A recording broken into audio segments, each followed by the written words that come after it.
Hello दोस्तों, welcome to only IAS. Date है आज की 18 अक्टूबर 2022 एंड आप सभी का स्वागत है एडिटोरियल डिस्कशन में। आज हम टोटल 4 एडिटोरियल को डिस्कस करेंगे। पहला एडिटोरियल है रिगार्डिंग वायलेंस अगेंस्ट वुमेन। आप सभी जानते हो भी थोड़े टाइम पहले चेन्नई में हमें एक केस देखने को मिला जहां पर एक गर्ल स्टूडेंट को ट्रेन के आगे धक्का दे दिया गया एंड उनको मार दिया गया। राइट। तो इस तरह के चीज़ों के पीछे क्या कारण है, कैसे इन चीज़ों को जो वायलेंस अगेंस्ट वुमेन होती है इसको कैसे ठीक किया जा सकता है, राइटर इसके बारे में कुछ डिस्कशन करते हैं जो हम आज देखेंगे। इसके साथ ही हिंदी इम्पोजिशन के रिगार्डिंग है कि किस तरह से, जैसे हमारी स्पेशली बात करें सदर्न स्टेट्स की, कैसे कैसे उन्होंने इसके अगेंस्ट आवाज उठाई है, इसकी हिस्ट्री क्या थी, उसके बारे में थोड़ा जानेंगे। साथ ही साथ जुडिशियल डिसीजंस किस तरह से लिए जाते हैं अलग अलग बेंचेस के अंदर, यहाँ पे राइटर ने कुछ क्वेश्चंस रेज किए हुए हैं इनकी जो तरीका है उसके ऊपर। चौथा आर्टिकल हमारा डिस्कशन है regarding the cyber threat and the आजकल के टाइम पे जो अलग अलग टाइप के साइबर इश्यूज हमारे सामने आ रहे हैं। तो स्टार्ट करते हैं हमारे पहले एडिटोरियल से, दैट इज गॉन गर्ल्स, यानी कि जो वायलेंस अगेंस्ट वुमेन की हम बात कर रहे थे। और इस पर्टिकुलर टॉपिक को आप जनरल स्टडीज पेपर 2 के सेक्शन के साथ रिलेट कर सकते हो। देखिए, जैसे मैं आपको बता भी रहा था, अभी पिछले हफ्ते की ही बात है, चेन्नई के अंदर ना हमें एक इंसिडेंट देखने को मिला जिसमें क्या हुआ, एक पर्टिकुलर पर्सन था, वो एक लड़की से प्यार करता था और लड़की ने उसको मना कर दिया। तो कहीं ना कहीं बट तब भी इस पर्टिकुलर पर्सन ने उसका पीछा करना नहीं छोड़ा, ठीक है ना, उसको हरासमेंट करता रहा। एंड लास्टली जब लड़की ने मना कर दिया तब इस लड़के ने क्या किया, जब एक रेलवे स्टेशन पे जो लड़की खड़ी थी तो उसको धक्का देके उसको ट्रेन के आगे डाल दिया एंड ट्रेन के टकराने की वजह से उस लड़की की डेथ होगी। यहाँ पर राइटर ये बात कर रहे हैं कि ऐसा कभी पहली बार नहीं हुआ चेन्नई के अंदर, स्पेशली तमिलनाडु के अंदर ऐसा पहली बार नहीं हुआ। हमारे पास इस तरह के सिमिलर इंसिडेंट पहले भी देखे गए हैं। जैसे कि 2016 में हमने सिमिलर केस देखा, 2021 में हमने भी काफी सिमिलर केस यहाँ पे देखने को मिला है। तो इस तरह के हमें क्या देखने को मिल रहा है, हमें देखने को मिल रहा है कि अलग अलग तरह के हमें क्राइम्स यहाँ पे वुमेन के अगेंस्ट देखने को मिल रहे हैं। और सिर्फ ऐसा नहीं है कि ये बात सिर्फ तमिलनाडु या चेन्नई की ही है, हमें कुछ और तरह के वायलेंस के केसेस देखने को मिलते हैं। चाहे आप उत्तर प्रदेश की बात कर लीजिए, दिल्ली की बात कर लीजिए, रेप हो गया, किडनैप हो गया, असॉल्ट हो गया, ये सारे केसेस हमने कहीं ना कहीं देखे हुए हैं। और कुछ तो इनमें से बहुत ही ज्यादा हीनियस क्राइम होते हैं कि जिनको सुनने से ही ना एक तरह से कह लीजिए कि पूरा रूह ही कांप जाती है इंसान की। पर यहाँ पर राइटर ये बात कर रहे हैं कि कुछ तो ऐसे केसेस होते हैं जो सोशल मीडिया के ऊपर बहुत ही एक ना उनकी एक तरह से लाइमलाइट में आ जाते हैं। पर बहुत सारे केसेस ऐसे भी तो होते हैं जिनके बारे में हमें पता ही नहीं लगता, जो अनरिपोर्टेड ही चले जाते हैं, कि उनको रिपोर्ट भी नहीं करवाया जाता। ठीक है ना। जैसे एग्जांपल समझो, 2012 का निर्भया रेप केस आप सभी जानते हो। ये एक ऐसा केस था जिसने काफी सारे चेंजेस लेके आया हमारे लॉ सिस्टम के अंदर। गवर्नमेंट ने भी बहुत सारे स्टेप्स लिए इस चीज को स्ट्रेंथन करने के लिए। पर क्या राइटर यह पूछ रहे हैं यहाँ पे कि क्या इन स्टेप्स के लेने के बाद भी क्या ये चीजें रुक गई? The answer is no. ठीक है। आज के टाइम पे भी आप अगर एनसीआरबी का डेटा देखो ना, जो 2021 का नेशनल क्राइम रिकॉर्ड ब्यूरो का जो डेटा है, हमें देखने को मिलता है कि नियरली 4.28 लाख, इतने लाख क्राइम वुमेन के अगेंस्ट हो चुके हैं। इसमें रेप इंक्लूडेड है, डाउरी की वजह से हरासमेंट हो गया, किडनैपिंग हो गया, अलग अलग तरह के ट्रैफिकिंग हो गया। तो ये सारे यहाँ पे हमें मुद्दे देखने को मिलते हैं। पर पॉइंट एक चीज समझो, ये जो मुद्दे जो डेटा दिखा रहा है 4.28 लाख, ये तो सिर्फ रिपोर्टेड वाले मुद्दे है ना, है ना। जो बहुत सारी चीजें अनरिपोर्टेड हो गया उसको तो किसी ने देखा ही नहीं, वो सारी चीजें हमें पता ही नहीं लगी। तो एक तरह से ना राइटर ये बोलते हैं कि मान लीजिए ये सिर्फ जो हमें डेटा पता है 4.28 लाख, वो इस आइसबर्ग का सिर्फ ऊपर वाला हिस्सा दिख रहा है। नीचे जो बहुत सारे अनरिपोर्टेड केसेस चले जाते हैं हमें उनका पता ही नहीं लगता। द नंबर्स में be very high in this case, पर हमें सिर्फ ऊपर वाले केसेस का ही पता है। तो कहीं ना कहीं अब देखो, निर्भया केस को होने ऑलमोस्ट 10 साल हो चुके हैं। 2012 की ये बात थी, आज हम 2022 में बैठे हैं। तो इतने 10 साल के बाद भी क्या हमने, जो गवर्नमेंट ने स्टेप्स लिए थे या जो लोगों ने स्टेप्स लिए थे, जो एक तरह से सबने मिलकर आवाज उठाई थी, क्या हमने वो चीजें अचीव कर ली? क्या हम प्रॉपर डिसीजन की तरफ आ चुके हैं कि अब ये चीजें रुक गई? तो ये ऐसा नहीं कर पाए हैं। तो जरूरत क्या है? जरूरत है एक ट्रायल की, प्रॉपर ट्रायल हो, तेजी से हो। ऐसा ना हो कि किसी भी महिला के अगेंस्ट कुछ गलत होता है या किसी की भी इंसान के अगेंस्ट कुछ गलत होता है तो उसको जस्टिस मिलने के लिए 10 साल 15 साल इस तरह से वेट करना पड़े। हमारे केसेस, हमारे कोर्ट्स के अंदर आप जानते हो बहुत ज्यादा पेंडेंसी हो चुकी है। तो हमें इंश्योर क्या करना है, इस पेंडेंसी को कम करें, ताकि जिन लोगों को जस्टिस चाहिए उनको बहुत तेजी से जस्टिस मिल पाए। क्योंकि देखो, आप सभी ने सुना ही है, justice delayed is justice denied. तो ये चीज को हमें थोड़ा रिजॉल्व करना है। साथ ही साथ sustainable development goal 5 gender equality की बात करता है। तो अगर हमें एसडीजी गोल को भी अचीव करना है तो हमें इंश्योर करना होगा कि हमें जो हमारी सोसाइटी है वो इसी तरह से वर्क करे।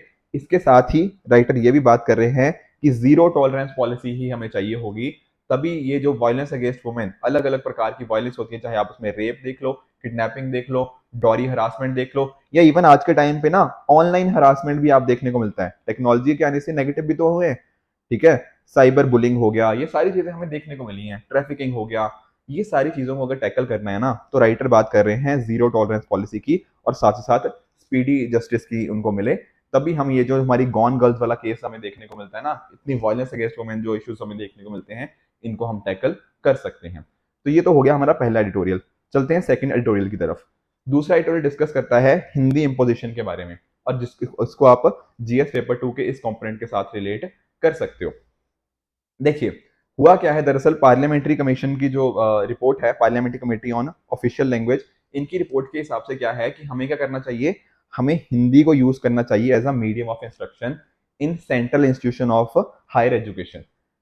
देखो समझने की कोशिश करो, जो हमारे अलग अलग सेंट्रल इंस्टीट्यूशन है उसमें ये रिपोर्ट क्या बोलती है, रिपोर्ट ने, इस कमेटी ने बोला है कि हमें हिंदी को यूज करना चाहिए जहां पर हिंदी बोली जाती है। जैसे आप देखते हो ना, ये हिंदी स्पीकिंग जो most of the northern Indian states है, वहां पे हिंदी एक हिंदी स्पीकिंग स्टेट्स है, तो यहाँ पर बोल रहे हैं कि एज अ हिंदी, हिंदी को as a medium of instruction use किया जाना चाहिए इन सेंट्रल इंस्टीट्यूशंस।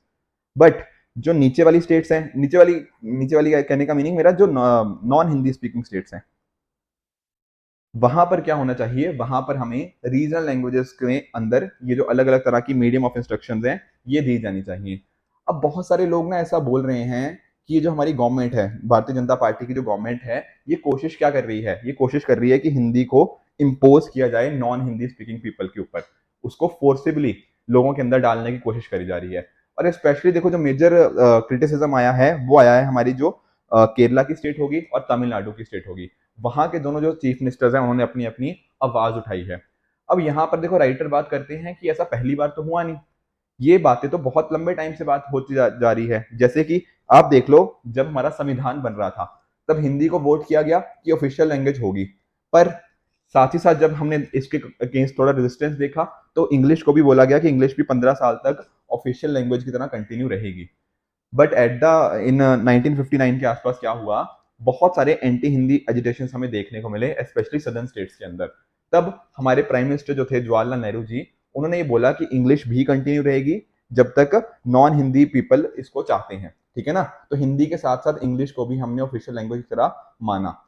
अब एक्सपेक्टेड ये था कि 15 साल के बाद शायद इंग्लिश चली जाएगी, बट ऐसा नहीं हुआ, ठीक है, क्योंकि जो हमारी सदर्न स्टेट्स थी उन्होंने इंश्योर किया कि हिंदी इम्पोजिशन को एक्सेप्ट नहीं करेंगे। और तमिलनाडु ने भी इस पर्टिकुलर चीज में एक तरह से कह लो कि यहाँ पे स्टार्टिंग हमें यहाँ पे इस केस में देखने को मिलती है।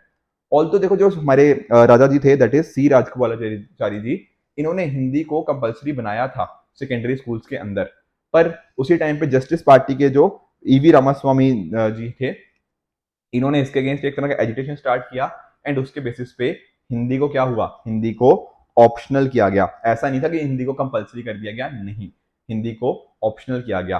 फिर आप जानते हो जो 15 साल थे, ये बात करी ना अभी 15 साल की, तो 15 साल के बाद हमें क्या देखने को मिला, हमें इस तरह से एक्सपेक्टेड था कि शायद अब हिंदी हो जाएगा, पर फिर सेकेंड राउंड ऑफ एजुटेशन हमें देखने को मिल जाती हैं, जिसके बेसिस पे क्या होता है, जिसके बेसिस पे हम इंग्लिश को एक तरह से कंटिन्यू रखते हैं कि इंग्लिश भी साथ साथ कंटिन्यू रहेगी। अब राइटर यहाँ पे ये भी बात कर रहे हैं कि ऑल्दो हमारी डिफरेंट डिफरेंट सरकारों ने, डिफरेंट डिफरेंट प्राइम मिनिस्टर्स ने ये अश्योरेंस देते आ रहे हैं कि हम हिंदी को इम्पोज नहीं करेंगे, पर आज के टाइम पर भी, जैसे for example national education policy हो गया, या फिर कुछ रिपोर्ट्स आई थी कि जो कुछ जैसे तमिलनाडु स्टेट के अंदर जो साइन बोर्ड होते हैं ना, जो रोड के ऊपर साइन बोर्ड लगे होते हैं, कुछ साइन बोर्ड्स को रिप्लेस कर दिया गया था, इंग्लिश जहां पे लिखी हुई थी, जैसे इसमें लिखा हुआ है ना, इसको हिंदी से रिप्लेस कर दिया गया था, इस तरह की कुछ रिपोर्ट्स आई थी। तो ये पर्टिकुलर चीजें जब होती हैं तो कहीं ना कहीं लोगों के मन में फिर एक, स्पेशली तमिलनाडु के जो बात कर रही है, तमिलनाडु स्टेट के लोगों के बीच में एक तरह से डर फिर से बैठ जाता है कि कहीं हिंदी को हम हमारे ऊपर जबरदस्ती तो नहीं थोपा जा रहा। भले ही जितने मर्जी प्राइम मिनिस्टर ने या जितने मर्जी गवर्नमेंट्स ने इसको अश्योर करने की कोशिश करी हो, बट इस तरह के जब एक्ट्स होते हैं तो डेफिनेटली क्वेश्चन मार्क उठ जाता है। अब देखिए इस चीज में हमें यहाँ पे देखने को भी मिलता है कि अलग अलग पार्टीज जैसे भी हों, ठीक है, तो उनका एक तरह से इन्होंने अपोज ही किया है इस चीज के कॉरस्पॉन्डिंग। साथ ही साथ यहाँ पे जो कुछ मीडिया के सेक्शंस ये भी रिपोर्ट कर रहे हैं कि जो हमारे टेक्निकल इंस्टीट्यूशंस हो गए, नॉन टेक्निकल इंस्टीट्यूशंस हो गए, इनके अंदर इंग्लिश तभी परमिट करी जाएगी जब हमें लगता है कि हिंदी उन जगह पे नहीं कर सकती। यानी कि एक तरह से क्या कर रहे हैं, हम इंग्लिश को रिप्लेस कर रहे हैं किसके साथ, हिंदी के साथ। इस तरह के प्रपोजल्स हमें मीडिया में अक्सर देखने को मिलते हैं कि इंग्लिश को रिप्लेस किया जा रहा है विद हिंदी। जैसे कि आप आईआईटीज देख लो, आईआईएम्स देख लो, एम्स देख लो, ये सारों के अंदर क्या हमने देखने को मिला है, कमेटी ने यहाँ पे रिकमेंड किया है कि इन सभी जगह के अंदर क्या करें, हम यहाँ पे रिक्रूटमेंट जो वगैरह चीजें होंगी या डिफरेंट डिफरेंट और हमारी सेंट्रल सर्विसेज होंगी, वहां पर ये चीजें हमें देखने को मिल सकती है कि हिंदी को वहां पे एक तरह से वहां पे इंट्रोड्यूस किया जा रहा है और भी उसको प्रमोट किया जा रहा है। पर कहीं ना कहीं ये हिंदी का प्रमोशन इम्पोजिशन ना बन जाए, ये गलत हो जाएगा। समझ रहे हो पॉइंट? पॉइंट ये है, हिंदी प्रमोट करना कोई गलत बात नहीं है, हिंदी प्रमोट करना ठीक है, बट हिंदी प्रमोट करने से ऐसा नहीं होना चाहिए ना कि हिंदी दूसरे स्टेट्स के लोगों के ऊपर, उनके ऊपर इम्पोज की जाए, ठीक है ना। और यहीं पर जो हमारे केरला के सीएम हैं, जो हमारे तमिलनाडु के सीएम हैं, उन्होंने बात करी है कि हमें 8th शेड्यूल के अंदर जो 22 की 22 लैंग्वेजेस है ना, उनको कॉरस्पॉन्डिंग इक्वल ट्रीटमेंट देने की बात करी जा रही है। इन्होंने अपने कुछ कुछ सजेशंस भी दिए हुए हैं कि जो क्वेश्चन पेपर होंगे वो इन सभी 22 लैंग्वेजेस के अंदर बने, अलग अलग जो एग्जाम्स होते हैं उनके कॉरस्पॉन्डिंग सभी लैंग्वेजेस को प्रमोट किया जाना चाहिए। और हमें इंश्योर करना चाहिए कि लैंग्वेज एक तरह की बैरियर ना बने in education as well as employment. तो यहाँ पर आप देख भी सकते हो, ये टोटल 22 लैंग्वेजेस हैं। पहले हमने 1950 के कॉरस्पॉन्डिंग हमने कम थी, बट ओवर द टाइम हमने इसमें कुछ एडिशंस किए हैं। अप्रॉक्सीमेटली 8 लैंग्वेजेस को ओवर द टाइम हमने इसके अंदर ऑफिशियल लैंग्वेज के अंदर ऐड किया हुआ है एट इस टाइम पे। तो ये सारी चीजें यहाँ पे राइटर्स बात करते हैं कि इम्पोजिशन नहीं होनी चाहिए इस चीज के कॉरस्पॉन्डिंग। हिंदी प्रमोट करना कोई गलत बात नहीं है, बट जो तमिलनाडु एज वेल एज जो केरला या बाकी स्टेट्स के कंसर्न्स हैं उनको भी हमें ध्यान में रखने की जरूरत है। ठीक है, चलते हैं तीसरे आर्टिकल की तरफ। तीसरे एडिटोरियल में बात कर रहे हैं जुडिशियल कमिटी ओवर अरिथमेटिक, और ये पर्टिकुलर सेक्शन आप जीएस पेपर 2 के साथ रिलेट कर सकते हो। अब इसको ना एक बार समझने की कोशिश करना, अगर आप ये एग्जाम्पल समझ जाओगे ना कहीं पूरा ये एडिटोरियल समझ आ जाएगा। समझाता हूँ कैसे। एग्जाम्पल समझते हैं। मान लीजिए एक ना कोई जजमेंट था, उसमें 5 जजेस बैठे, ठीक है। अब हो क्या सकता है, ऐसा मान लो पांचों जजेस ने एक यूनानिमस डिसीजन दिया, मतलब पांचों जजेस ने बोला कि हाँ किसी चीज के फेवर में दिया और कोई भी उसके अगेंस्ट नहीं था। ओके, बट होता क्या है, मान लीजिए इसका फिर रिव्यू वगैरह चलता है, इसको एक हायर बेंच के पास भेजा जाता है। मान लीजिए उसमें 7 जजेस होते हैं, ठीक है। अब जब ये मुद्दा इन 7 जजेस के सामने आता है, तो वहां पर क्या हुआ, मान लो वहां पर मान लीजिए एक तरह से इस तरह से डिसीजन दिया, जहां 4 लोगों ने इसके फेवर में दिया, 3 लोगों ने इसके अगेंस्ट डिसीजन दिया। तो होगा क्या, हम या फिर इसका उल्टा भी मान सकते हो, या फिर 3:4 मान लो कि 3 लोगों ने इसके फेवर में बोला और 4 लोगों ने इसके अगेंस्ट में बोला। अब जब ऐसी सिचुएशन आएगी तो होगा क्या, तो हम मानेंगे, क्योंकि देखो ये 7 जजेस की बेंच है, बिल्कुल ये क्या है, बड़ी बेंच है 7 जजेस की, तो इसका डिसीजन मान लिया जाएगा। यानी कि ये जो बात करी गई मेजोरिटी के साथ, मेजोरिटी क्या है 4 जजेस की, तो इन जजेस ने जो बोला होगा वही मान लेंगे कि हाँ ये बात थी, ये बात क्योंकि डिसफेवर के अंदर थे तो उस बात को हम अगेंस्ट में चले जाएंगे। पर यहाँ पर राइटर देखो क्या बात कर रहे हैं, राइटर बोल रहे हैं कि अरे 5 जजेस की बेंच ने 5:0 की बात करी, यहाँ 5 जजेस ने हाँ में बोला था।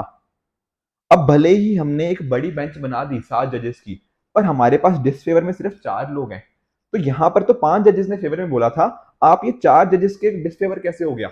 समझ रहे हो पॉइंट, समझ रहे हो? यहाँ पर हायर नंबर ऑफ जजेस ने हाँ में वोट किया। अब बड़ी बेंच में से सिर्फ एक कम number as compared to this 5, ये सिर्फ 4 नंबर थे, तो हमने इनकी बात कैसे मान सकते हैं? सिर्फ इस बेसिस पे हम मान लें कि ये बड़ी बेंच थी, बट एक्चुअल में अगर नंबर्स देखें तो नंबर्स तो जब छोटी बेंच के अंदर 5 जजेस ज्यादा थे, यहाँ पर सिर्फ 4 जजेस ने इसके डिसफेवर में किया, तब भी बात हमने उनकी मान ली। तो ये थोड़ा क्वेश्चनेबल यहाँ पे बोलते हैं कि यहाँ पे राइटर ये बात बोलते हैं कि ये बात थोड़ी क्वेश्चनेबल है। रीजन बीइंग क्या है कि हमें बात इनकी माननी चाहिए थी, क्योंकि यहाँ पर क्या हुआ है, ज्यादा नंबर ऑफ जजेस ने अपनी डिसीजन दी है ना, और यहाँ पे यूनानिमिटी के साथ दी है, यूनानिमस डिसीजन था, सबने एग्री करा हुआ है। तो हम यहाँ पर जहाँ पे एक तरह से स्प्लिट डिसीजन आया है, और डिसीजन भी जो नंबर ऑफ जजेस थे वो बहुत कम थे जिन्होंने उसके डिसफेवर में बोला है, तो इसका डिसीजन मान लेना over this decision is something wrong as per in the eyes of the writer. ठीक है ना। तो देखते हैं कि एक्चुअल में बात क्या कर रहे हैं। बात यही कर रहे हैं कि रिसेंटली क्या हुआ है, सुप्रीम कोर्ट की ना कॉन्स्टिट्यूशन बेंच थी, उन्होंने क्या बोला कि जब लार्जर बेंच मतलब जो भी मैंने एग्जांपल दिया था उसमें जो 7 जजेस वाली बेंच थी, वो जो डिसीजन देगी उसके डिसीजन को ही हम मानेंगे। 5 जजेस वाला डिसीजन जो था हम उसको नहीं मानेंगे। क्यों नहीं मानेंगे? क्योंकि 7 जजेस वाली बेंच क्या है, लार्जर बेंच है। तो लार्जर बेंच का डिसीजन हमेशा प्रिवेल होगा as compared to the smaller bench. उसमें हम ये नहीं देखेंगे कि इस 5 में क्या वोटिंग थी, 5:0 थी, 3:2 थी, जो भी थी, और यहां पर भी जो मर्जी हो, चाहे 4:3 हो या 7:0 हो, हम ये नहीं देखेंगे। हम सिंपली ये देखेंगे 7 जजेस की फैसला बेंच में मेजोरिटी किसकी थी। वो कोई भी नंबर हो सकता है एज कंपेयर टू 5 जजेस बेंचेस के अंदर। तो यहाँ पर बात ये हो रही है कि ये बात तो इस बात के पीछे का रीजन क्या है कि ऐसा हम क्यों मानते हैं कि बड़ी बेंच का हमें डिसीजन मानना चाहिए। इसका रीजन ये है, हम ऐसा अज्यूम करके चलते हैं कि जब बहुत ज्यादा लोग ना एक डिसीजन में पार्टिसिपेट कर रहे हैं, जैसे 7 जजेस वाली बेंच के अंदर 7 जजेस पार्टिसिपेट कर रहे थे तो बहुत ज्यादा लोग हैं, बिल्कुल 5 जजेस के कंपैरिजन में ज्यादा लोग हैं। यस, तो जब ज्यादा लोग एक डिसीजन में पार्टिसिपेट करते हैं तो हम ऐसा मानते हैं कि उन्होंने सही फैसला ही लिया होगा। एग्जाम्पल समझो, आप घर में मान लो आप 2 लोग डिसीजन लेने की कोई कोशिश करते हो, तो आपको लगता है कि यार 2 लोग तो शायद डिसीजन नहीं ले पा रहे क्योंकि बहुत कम लोगों की राय है। आप सोचते हो कि नहीं, अपने हम पेरेंट्स को भी इंक्लूड कर लेते हैं डिसीजन के अंदर। जब ऐसे 7-8 लोग मिलकर डिसीजन देते हो तो कई बार हमें लगता है ना कि नहीं, अब तो अलग अलग लोगों ने अपना अपना फैसला बताया, उन्होंने अपनी अपनी राय दे दी, तो अब शायद ये डिसीजन ठीक होगा। तो जजेस के अंदर जब हम लार्जर बेंच की डिसीजन मानने की बात करते हैं तो उसके पीछे का रीजन भी एग्जैक्टली यही है। ठीक है ना? उसी तरह से राइटर ये बात करते हैं कि हमें जो जो सुप्रीम कोर्ट के ज्यादातर केसेस देखने को मिलते हैं, वहां या तो 2 जजेस की बेंच होती है जिसको हम डिवीजन बेंच बोल देते हैं, या कई बार 3 जजेस की बेंच होती है जिसको हम फुल बेंच बोल देते हैं। अब होता क्या है, जब भी हमें ना कई बार को इक्वल बेंचेस, यानी कि जहां पे बेंच स्ट्रेंथ सेम होती है, मतलब मान लीजिए 3 जजेस की बेंच है, तो दो अगर इस तरह के कोई कंफ्लिक्टिंग डिसीजन आते हैं दो अलग अलग बेंचेस के द्वारा, तब क्या होता है, वो मुद्दा जाता है चीफ जस्टिस के पास और फिर लार्जर बेंच कॉन्स्टिट्यूट करी जाती है। मान लो जैसे 3 जजेस की थी तो हम 5 जजेस की बेंच को कॉन्स्टिट्यूट कर देंगे और वो लार्जर बेंच फिर डिसाइड करेगी कि क्या डिसीजन होना चाहिए। और होगा क्या, जो भी चीज बड़ी बेंच बोल देगी वो छोटी वो बाइंडिंग हो जाएगी। इसमें ये मैटर नहीं करेगा कि 5 जजेस या वाली बेंच ने क्या डिसीजन दिया या उनमें क्या था, 3:2 के साथ किया, 4:1 के साथ डिसीजन दिया, 5:0 के साथ, ये इममटेरियल है। जो भी ये बताएंगे किसी भी तरह से वो माना जाएगा, चाहे 3 जजेस वाली बेंच ने किसी भी तरह से, चाहे वो यूनानिमस डिसीजन ही क्यों ना हो, वो इसके तो इंपॉर्टेंस किसको दी जाएगी, बड़ी वाली बेंच को। पॉइंट समझ आया? तो यही यहाँ पे ना यही यहाँ पर राइटर ये बोल रहे हैं कि ये बात ठीक नहीं है। ठीक क्यों नहीं है? उनके हिसाब से होना क्या चाहिए, उनके हिसाब से ये देखना जाना चाहिए कि यहाँ पर जैसे अभी बताया था ना, जैसे एग्जांपल दोबारा लेता हूँ, जैसे एक मैंने बताया था 5 और 7 का, तो मान लीजिए अगर 5 जजेस की बेंच ने यहाँ पे 5:0 दिया है और यहाँ पर इन्होंने 4:3 दिया हुआ है, तो हम इसका फैसला मानना चाहिए। क्यों? क्योंकि यहाँ पर 5 जजेस ने एक डिसीजन दिया है, यहाँ पर सिर्फ 4 जजेस ने एक चीज के बारे में बताया गया है, पर हम मानेंगे किसका, 7 वाली का। तो राइटर यहाँ पर क्वेश्चन कर रहे हैं कि दिस इज रॉन्ग, हमें इसके ऊपर फोकस ज्यादा करना चाहिए। इन दी एंड पॉइंट यही है। अब यहाँ पे राइटर एक चीज और बोल रहे हैं कि ये जो कहीं ना कहीं जो सुप्रीम कोर्ट ने फैसला दिया है लार्जर बेंच को मानने का, उसके पीछे का रीजन पता क्या है? रीजन ये मान रहे हैं कि एक तो पहली बात वही कि ज्यादा लोग मिलकर डिसाइड कर रहे हैं तो वो बात होगी, एंड सेकेंडली हम एक तरह से इसको प्रेसिडेंट सेट करने की कोशिश कर रहे हैं कि अगर इसको इस तरह से सेट नहीं किया गया कि लार्जर बेंच का डिसीजन ना माने तो होगा क्या, बहुत ज्यादा कंफ्यूजन हो जाएगी इसके कॉरस्पॉन्डिंग। हम फिर मेजोरिटी के ऊपर देखने लग जाएंगे कि यहाँ पर किसने था, छोटी बेंच के अंदर किसने दिया। पर राइटर का भी अपना कुछ पॉइंट है। राइटर ये बोल रहे हैं कि अगर इस तरह से हम देखने लग जाएंगे तो हम मियरली इसको ना, जजमेंट को एक नंबर्स की गेम बना देंगे और जस्टिस की गेम शायद पीछे रह जाएगी। जैसे इलेक्शन में भी यही होता है, हमें नंबर्स के ऊपर फोकस करना होता है कि नंबर बस 272 किस तरह से मिल जाए, बाकी चीजें पीछे रह जाती हैं। तो यहाँ पर भी शायद जस्टिस पीछे रह जाएगा और लोग और जजेस नंबर के ऊपर फोकस करने लग जाएंगे। एक बात और यहाँ पे राइटर बोल रहे हैं कि देखो, जैसे मान लीजिए सेम एग्जांपल 5 जजेस वाले में 5:0 हुआ, 7 के केस में मान लो 3:4 हुआ, तो यहाँ राइटर बोल रहे हैं कि अगर एक जज कोई ना कोई मान लो इधर से इधर हो गया होता तो यहाँ पे तो चेंज हो जाता ना, पर यहाँ पर तो यूनानिमस डिसीजन था, तो इसको लेने की पॉसिबिलिटी हम क्यों कर रहे हैं ऐसा, यहाँ पर ये मेजर क्वेश्चन है। ठीक है ना? तो क्वेश्चन ये वाला यहाँ पे राइटर बोल रहे हैं कि नहीं, इसको ऐसा नहीं करना चाहिए। दूसरी चीज ये है कि हम ना जो चीफ जस्टिस ऑफ इंडिया जैसे अलग अलग बेंच बनाते हैं, तो अगर मान लो इन्होंने बेंच कुछ और थोड़ी चेंज करके बना दी होती तो हो सकता था ये उल्टा डिसीजन इसका हो जाता, एक पर्सन कोई और पर्टिकुलर व्यू का होता और डिसीजन चेंज हो जाता। पर ऐसा राइटर इस चीज को गलत मानते हैं। तो राइटर यहाँ पे बोलते क्या है कि इसको ठीक कैसे किया जाना चाहिए। राइटर ने कुछ रिकमेंडेशंस दी हैं। पहली ये रिकमेंडेशन है कि जैसे मान लीजिए कोई बेंच थी 5 जजेस की, इन्होंने अपना कोई डिसीजन दिया, अब अगर इसको ओवर रूल करना है तो 7 जजेस की बेंच नहीं चाहिए हमें, हमें कितने को चाहिए होगी, 9 जजेस की। क्यों चाहिए होगी, देखो मान लो यहाँ पर इन्होंने अगर 5:0 से फैसला दिया है तो हमें 9 जजेस वाली बेंच में क्या होगा, एटलीस्ट फैसला 5:4 के हिसाब से आएगा। तो यहाँ पर भी एटलीस्ट 5 जजेस हमारे पास हो चुके हैं, विच इज हायर और बराबर, मतलब या तो ज्यादा है इससे या इक्वल है इन 5 जजेस के। 7 जजेस के केस में क्या हो सकता है, फैसला 4:3 के हिसाब से आ जाता है। यहाँ पर 5 ज्यादा था, 4 कम है, तो इसकी बात इसलिए नहीं मानी जानी चाहिए। तो राइटर बोल रहे हैं कि इस तरह की जब 5 जजेस की बेंच होती है ना, तो उसको सुनने के लिए 7 जजेस की बेंच ना हो बल्कि 9 जजेस की बेंच हो, तब हम मानेंगे कि ये चीज, तब वो चीज सही होगी। तो जो लार्जर बेंचेस हैं उनको कॉन्स्टिट्यूट करना चाहिए, ठीक है ना। तो इस तरह की यहाँ पे राइटर बात कर रहे हैं कि ये जो सुप्रीम कोर्ट का डिसीजन है ये ठीक नहीं है कि हम लार्जर बेंचेस की बातों को हमेशा माने over the smaller benches. I hope ये पर्टिकुलर एडिटोरियल भी आपको समझ आ गया होगा। चलते हैं लास्ट एडिटोरियल की तरफ जो रिलेटेड है साइबर सिक्योरिटी के साथ, और इसको आप जीएस पेपर 3 के इस पर्टिकुलर कंपोनेंट के साथ रिलेट कर सकते हो। देखिए राइटर यहाँ पे बोल रहे हैं कि जैसे 21st सेंचुरी धीरे धीरे एडवांस कर रही है, हमारे पास ना साइबर थ्रेट जो है वो बहुत ही उसके अलग अलग हमें डायमेंशंस देखने को मिल गए हैं, ठीक है। हाइड्रा हेडेड मॉन्स्टर इसी को बोलते हैं कि इसके अलग अलग एस्पेक्ट्स हैं, सिर्फ एक एस्पेक्ट में हमें नहीं देखना, और जो एस्पेक्ट्स हैं इसके बहुत ही डिफिकल्ट, बहुत ही चैलेंजिंग एस्पेक्ट्स हो जाते हैं।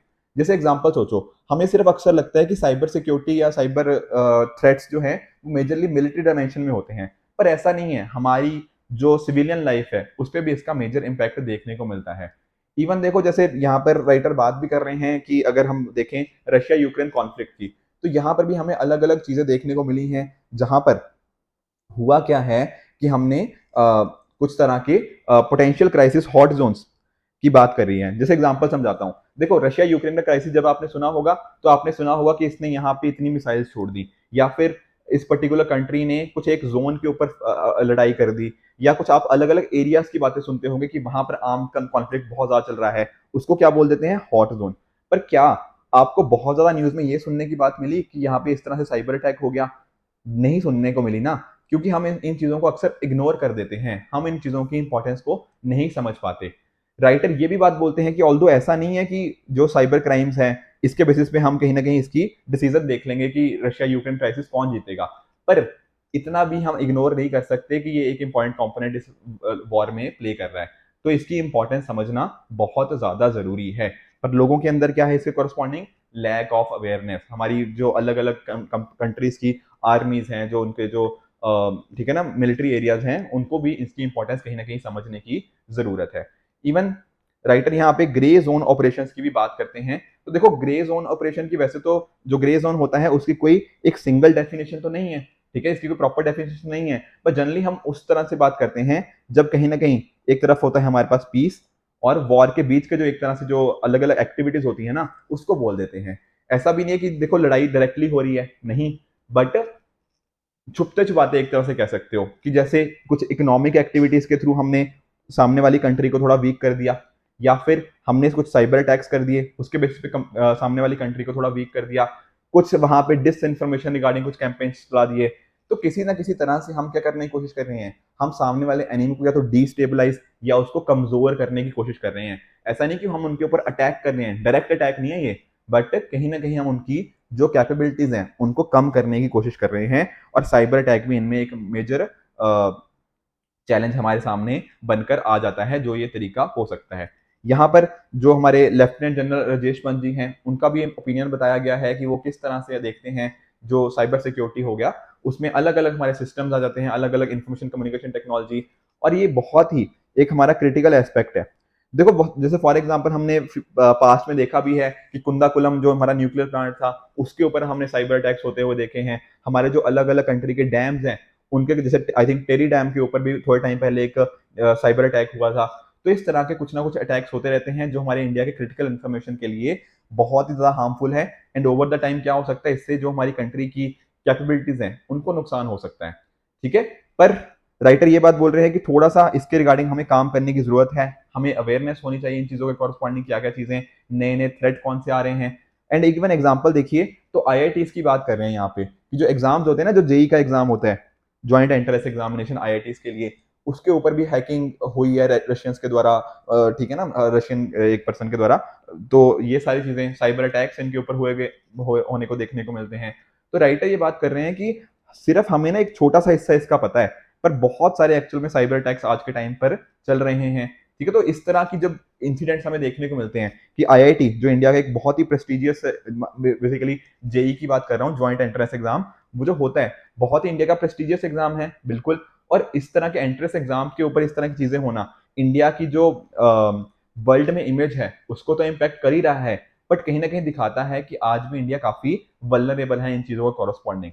तो इंडिया को जरूरत क्या है, हमें जो प्रॉपर है टेक्नोलॉजी को ढंग से यूज करना चाहिए। अभी तक हम ये सोचते आ रहे हैं ना कि टेक्नोलॉजी बिल्कुल फूल प्रूफ होती है, इससे अलग अलग जो इश्यूज हैं हम उनको सॉल्व कर सकते हैं, पर कहीं ना कहीं इसको कैसे यूटिलाइज कर सकते हैं, कैसे हम प्रॉपर इंडिया के इंफ्रास्ट्रक्चर को प्रोटेक्ट कर सकते हैं, हमारे जो नेशनल एसेट्स है उसको कैसे यूज करना, इसकी इंपॉर्टेंट समझना भी जरूरी है।